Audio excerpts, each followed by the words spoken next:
Hello students, आज हम पढ़ने वाले हैं टॉर्सनल पेंडुलम के बारे में।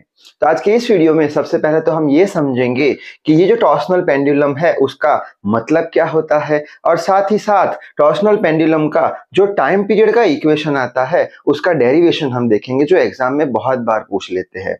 और अंत में हम ये देख लेंगे कि कपल पर यूनिट ट्विस्ट का इक्वेशन क्या होता है, जिसे मॉड्यूलस ऑफ रिजिडिटी भी बोलते हैं या टॉर्सनल कांस्टेंट भी बोलते हैं, जिसे C से डिनोट किया जाता है। So I hope you are ready with your pen and paper. So without wasting much time, let us start this video. तो टॉर्सनल पेंडुलम होता क्या है वो समझने के लिए सबसे पहले तो सिंपल पेंडुलम के बारे में समझ लेते हैं। तो सिंपल पेंडुलम यानी क्या कि ऐसे कुछ एक फिक्स सपोर्ट होता है, वहां से ऐसे कुछ हम बॉब लटकाते हैं और इसको थोड़ा सा अगर हम डिस्प्लेसमेंट दे तो यहाँ पे ये बॉब आ जाएगा और बाद में ये टूवर्ड्स मीन पोजीशन जाएगा और बाद में ये एक्सट्रीम पोजीशन ये साइड आ जाएगा और वापस से यहाँ पे पोटेंशियल एनर्जी बढ़ जाएगी तो वापस से मीन पोजीशन जाएगा, यहाँ पे पोटेंशियल एनर्जी बढ़ जाएगी तो वापस से ये मीन पोजीशन पे आएगा। यानी कि ये करीब करीब ऐसे स्ट्रेट लाइन में ऑसिलेट करता रहेगा अगर ये जो हमारा एंगुलर डिस्प्लेसमेंट है वो बहुत ही छोटा हो। और इसका जो टाइम पीरियड होता है उसका इक्वेशन हम देख चुके हैं, t बराबर कितना होता था 2 pi root l by g, जहां पे l इसका लेंथ है, g जो होता है ग्रेविटेशनल एक्सेलरेशन और 2 पाई तो कांस्टेंट है। तो इसे हम क्या बोलते हैं, सिंपल पेंडुलम बोलते हैं। खैर अभी तो हमें क्या पढ़ना है, अभी तो हमें पढ़ना है टॉर्सनल पेंडुलम। तो टॉर्सनल पेंडुलम यानी क्या वो अब देख लेते हैं। तो टॉर्सनल पेंडुलम के अंदर एक ऐसा डिस्क होता है जिसका रेडियस r के बराबर हम मान लेते हैं, और ये जो डिस्क है उसका मोमेंट ऑफ इनर्शिया यानी कि I, जो कि हम क्लास 11th रोटेशनल मोशन में डिराइव कर चुके हैं, जो कि होता है mr²/2, जहां पे m जो होता है वो डिस्क का मास, r जो होता है रेडियस के बराबर। तो ये एक डिस्क हमने ले ली और ये डिस्क को हम एक पतले से मेटालिक वायर से हम कनेक्ट कर देंगे और ये मेटालिक वायर का टॉर्सनल कांस्टेंट होगा C के बराबर। टॉर्सनल कांस्टेंट या मॉड्यूलस ऑफ रिजिडिटी ये वायर की होगी C के बराबर, या फिर हम इसे बोल देंगे couple per unit twist. Couple per unit twist यानी क्या कि ये जो वायर है उसे 1 डिग्री घुमाने के लिए कितना टॉर्क चाहिए, उसे हम बोल देंगे कपल पर यूनिट ट्विस्ट। अगर C का वैल्यू ज्यादा है तो वायर को 1 डिग्री घुमाने के लिए बहुत ही ज्यादा ताकत की जरूरत पड़ेगी। अगर वायर का C टॉर्सनल कांस्टेंट कम है तो आसानी से वायर को हम 1 डिग्री घुमा पाएंगे। तो शायद से बात समझ में आ गई होगी। जैसे कि स्प्रिंग के अंदर क्या होता था, एक कांस्टेंट K होता था। अगर स्प्रिंग का कांस्टेंट K हाई है तो हम क्या बोल देंगे, स्प्रिंग को खींचने के लिए ज्यादा ताकत लगानी पड़ेगी, और स्प्रिंग का K कम है, कांस्टेंट K कम है तो आसानी से स्प्रिंग स्ट्रेच हो जाता था। तो यहाँ पे हमने एक वायर लिया है जिसका टॉर्सनल कांस्टेंट C के बराबर है, जिसे मॉड्यूलस ऑफ रिजिडिटी भी बोल देते हैं। अब हम क्या करेंगे, ये जो डिस्क है जो वायर के साथ कनेक्टेड है उसे ऐसे करके घुमाएंगे, ऐसे करके कुछ थीटा एंगल यानी एंगुलर डिस्प्लेसमेंट कुछ s दे देंगे, थीटा दे देंगे, एंगुलर डिस्प्लेसमेंट ऐसा करके हमने घुमाया। यानी कि ये जो हमारा है ये हो गया हमारा अप्लाइड टॉर्क। ये डायरेक्शन में हमने कुछ इसे टॉर्क अप्लाई किया। कितना टॉर्क अप्लाई किया तो हम बोल देंगे अप्लाइड टॉर्क जो होगा डिस्क का वो किसके बराबर होगा, I इंटू अल्फा के बराबर। अब क्वेश्चन आएगा applied torque I into alpha, ये इक्वेशन हम कहां से लाए, तो ये हम इसे रोटेट कर रहे हैं। अगर लीनियर मोशन की बात करें, कोई ऑब्जेक्ट है उस पर अगर हम फोर्स लगाते हैं तो हमने इक्वेशन पढ़ा है F बराबर क्या होता था, ma होता था। ठीक है, तो ये किसकी बात है, लीनियर मोशन की बात है। ये किसकी बात है, रोटेशनल मोशन की बात है। ए क्या होता था हमारा, ए होता था लीनियर एक्सेलरेशन। उसी तरीके से अल्फा क्या हो गया, अल्फा हो गया एंगुलर एक्सेलरेशन। और जो हम लीनियर मोशन में वर्ड मास यूज करते हैं उसकी जगह पे रोटेशनल मोशन में वर्ड आता है मोमेंट ऑफ इनर्शिया I। यानी जो रोल मास प्ले करता है लीनियर मोशन में वही रोल I प्ले करता है रोटेशनल मोशन में। तो हमने अप्लाइड टॉर्क किसके बराबर माना है, I इंटू अल्फा के बराबर। जब हम ऐसे उसको टॉर्क अप्लाई करेंगे तो क्या होगा, वायर ट्विस्ट होगा ये डायरेक्शन में, वायर ये डायरेक्शन में ट्विस्ट होगा। अब वायर जब ये डायरेक्शन में ट्विस्ट होगा तो ये वायर ये जो जो अप्लाइड टॉर्क लगाया है हमने उसका अपोज करता हुआ एक और अपोजिट डायरेक्शन में टॉर्क बनाएगा जिसे हम रिस्टोरिंग टॉर्क बोल देंगे। तो हमने ट्विस्ट ऐसे किया, अप्लाइड टॉर्क ऐसे दिया, तो वायर में इसकी अपोजिट डायरेक्शन में एक रिस्टोरिंग टॉर्क बना। जैसे कि बचपन में जब हम झूला झूलते थे तब अगर आपको याद हो तो झूले में बैठते थे, अपने फ्रेंड को बिठाते थे, बाद में वो झूले को गोल घुमाते थे, यानी अप्लाइड टॉर्क देते थे। अप्लाइड टॉर्क देने के बाद अगर वो झूले को छोड़ देते थे तो झूला उसकी ऑपोजिट डायरेक्शन में घूमता था। क्यों ऑपोजिट डायरेक्शन में घूमता था? क्योंकि झूले में जब हमने अप्लाइड टॉर्क लगाया तो उसकी ऑपोजिट डायरेक्शन में रिस्टोरिंग टॉर्क क्रिएट हो जाता था। अब क्वेश्चन आएगा कितना रिस्टोरिंग टॉर्क क्रिएट होगा? तो रिस्टोरिंग टॉर्क को हम टाउ आर से बोल देंगे, रिस्टोरिंग टॉर्क क्रिएट होगा माइनस सी इंटू थीटा के बराबर। अब क्वेश्चन आएगा कैसे रिस्टोरिंग टॉर्क माइनस सी इंटू थीटा के बराबर क्रिएट हुआ? सी क्या होता था? इसका वायर का टॉर्सनल कांस्टेंट। हमने स्प्रिंग फोर्स के बारे में पढ़ा है, एफ इज इक्वल टू क्या आता था? माइनस के एक्स। ठीक है, एक्स डिस्टेंस हमने उसको डिस्प्लेस किया स्प्रिंग को। ठीक है, एक्स डिस्टेंस डिस्प्लेस किया हमने स्प्रिंग को।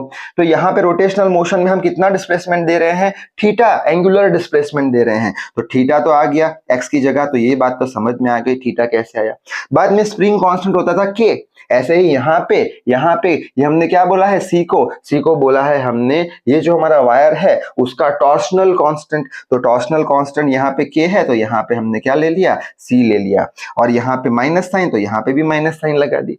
या फिर ऐसे भी समझ सकते हैं कि हमने टॉर्क इस डायरेक्शन में लगाया तो उसकी ऑपोजिट डायरेक्शन में रिस्टोरिंग टॉर्क लगेगा। ऑपोजिट डायरेक्शन यानी नेगेटिव साइन से हमने बता दिया। ठीक है, अब हमने अप्लाइड टॉर्क ऐसे लगाया और रिस्टोरिंग ऐसे लगाया, यानी दोनों टॉर्क बराबर है तभी तो इक्विलिब्रियम में है। ऐसे हमने टॉर्क लगाया और रिस्टोरिंग टॉर्क ऐसे लग रहा है, ये अप्लाइड टॉर्क, ये रिस्टोरिंग टॉर्क, दोनों बराबर है तभी इक्विलिब्रियम में है। तो हम बोल देंगे कि इक्विलिब्रियम कंडीशन में क्या होगा? दोनों इक्वेशन या दोनों टॉर्क बराबर होंगे, यानी आई अल्फा बराबर माइनस सी थीटा होगा। तो वही लिखा है, I alpha is equal to minus C theta. अब यहाँ पे आई एज इट इज लिख लिया, अल्फा की जगह हमने लिख लिया D square theta by D T square और C theta as it is लिख लिया। वापस से अल्फा की जगह ये टर्म कहाँ से आई? D square theta by D T square, तो वो समझ लेते हैं हम। तो उसके लिए यहाँ पे मैंने लिख के रखा है एस क्या होता है? लीनियर डिस्प्लेसमेंट मीटर में। अगर हमें वेलोसिटी चाहिए तो वेलोसिटी का यूनिट क्या आता है? मीटर पर सेकंड। यानी ये जो डिस्प्लेसमेंट है उसे with respect to time differentiate करा देंगे, तो ऊपर मीटर नीचे सेकंड, मीटर पर सेकंड, क्या मिल जाएगा हमें? वेलोसिटी। वेलोसिटी का यूनिट होता है मीटर पर सेकंड।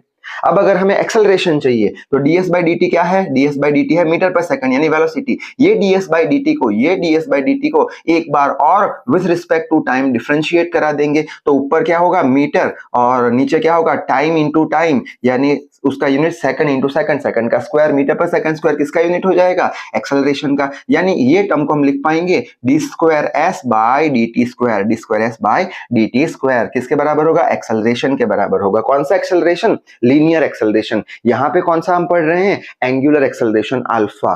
तो एक ही जगह हम अल्फा लिख लेंगे, ठीक है, और बाद में ये एस जो है वो लीनियर डिस्टेंस है, हमने यहाँ पे एंगुलर डिस्टेंस यानी डिस्प्लेसमेंट दिया है थीटा के बराबर, तो एस की जगह हम क्या लिख लेंगे? थीटा। तो D square theta by D T square कितना हो जाएगा? अल्फा के बराबर। तो वही लिखा है अल्फा के बराबर D square theta by D T square, बाकी का एज इट इज। अब ये जो आई है उसे हम यहाँ ले आ जाते हैं, तो इक्वेशन क्या हो जाएगा हमारा? D square theta by D T square is equal to minus C by I into theta. बाद में ये टर्म को यहाँ ले आएंगे तो डी स्क्वायर थीटा प्लस हो जाएगा C by I into theta is equal to 0। तो ये हमारा एक इक्वेशन आ गया। ये इक्वेशन हमारा हो गया सिंपल हार्मोनिक मोशन का इक्वेशन। ठीक है, अब ये सिंपल हार्मोनिक मोशन का जो इक्वेशन है वो इक्वेशन को हम कंपेयर कराने वाले हैं दूसरे सिंपल हार्मोनिक मोशन के इक्वेशन से। शायद से आपको याद हो तो जब हम स्प्रिंग को ऐसे खींचते थे, ठीक है, और बाद में छोड़ते थे तो क्या करता था? ये मास ऐसे करके ऑसिलेट करता था। ठीक है, ये ऑसिलेशन क्या हो गया? Simple harmonic motion. Motion in a straight line करता था, और वो motion in a straight line का सिंपल हार्मोनिक मोशन का इक्वेशन 11th स्टैंडर्ड में हमने पढ़ा था, D square X by D T square plus omega square X is equal to 0, जहां पे एक्स क्या होता था?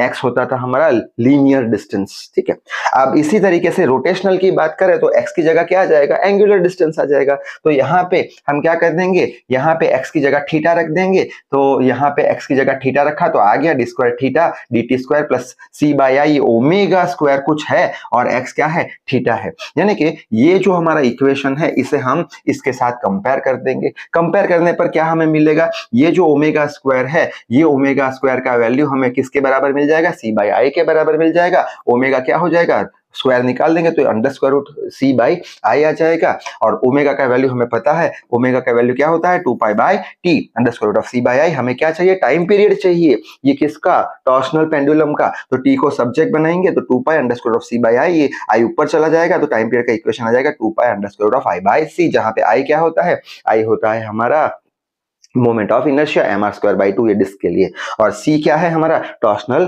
कांस्टेंट है। और ये कुछ कुछ हमारा सिंपल जो पेंडुलम है उसके टाइम पीरियड के जैसा जैसा कुछ है, T is equal to 2 pi under square root of root L by G, तो ये T is equal to 2 pi under square root of I by C. तो ये इक्वेशन तो हमें डिराइव कर दिया है।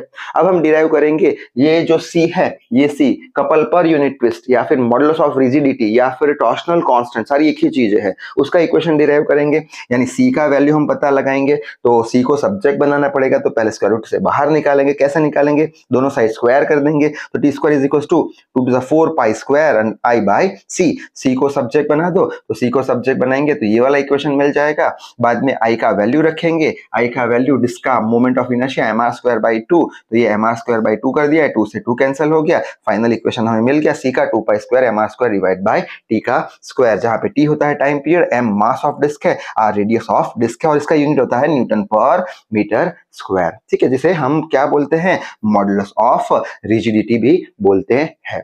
तो यहां तक डिराइव करने पर हमें फुल मार्क्स मिल जाएंगे। सो इस वीडियो में बस इतना ही। Till then read hard work hard. Thank you very much.